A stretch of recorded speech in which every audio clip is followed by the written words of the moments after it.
అభిమానులు ఎంతగానో ఎదురు చూస్తున్నటువంటి సమయం ఆసన్నమైందని చెప్పాలి.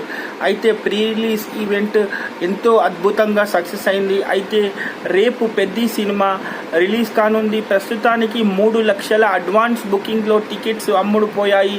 అండ్ అభిమానులు కూడా ప్రీమియర్స్ చూడడానికి చాలా ఇష్టపడుతున్నారు. అండ్ అభిమానులు చూసిన ప్రతి సందర్భంలో కూడా 3 గంటల 15 నిమిషాల నిడివిగల పెద్ద సినిమా ప్రతి ఒక్క వర్గాన్ని అలరించేలా ఉందని చెప్పాలి.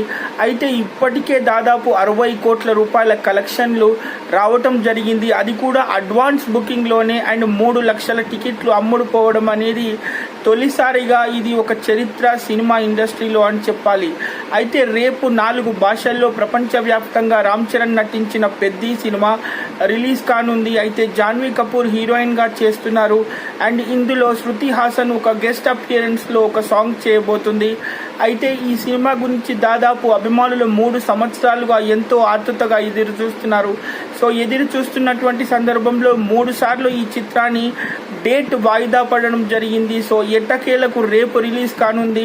ప్రస్తుతానికి అడ్వాన్స్ బుకింగ్ గాను అభిమానులు మాత్రం థియేటర్ల వైపు దండెత్తుతున్నారని చెప్పాలి. వాళ్ళ కోలాహలం చూస్తుంటే నిజంగా రామ్ చరణ్ కెరియర్లో ఒక అద్భుతమైన సక్సెస్ వచ్చింది అండ్ అని ఇప్పుడే చెప్పొచ్చు. ఎందుకంటే ఇప్పుడు ప్రస్తుతానికి 3 లక్షల టికెట్లు అడ్వాన్స్ బుకింగ్లో అమ్ముడుపోవడం అంటే మామూలు విషయం కాదు. అయితే రేపు ప్రపంచవ్యాప్తంగా పెద్ద సినిమా రిలీజ్ కానుంది 4 భాషల్లో. సో ఈ అప్డేట్ ఇవ్వటానికి నేను ఎందుకనో ఆనందపడుతున్నాను. ఎందుకంటే ఈ విషయం కోసం, ఇలాంటి అప్డేట్స్ కోసం అనేది దాదాపు మెగా అభిమానులు 3 సంవత్సరాలుగా ఎదురు చూస్తున్నారు. మరి మీరు అడ్వాన్స్ బుకింగ్ చేసుకున్నారా చెప్పండి. రేపు పెద్ద రిలీజ్ కాబోతోంది. Stay tune for the further updates.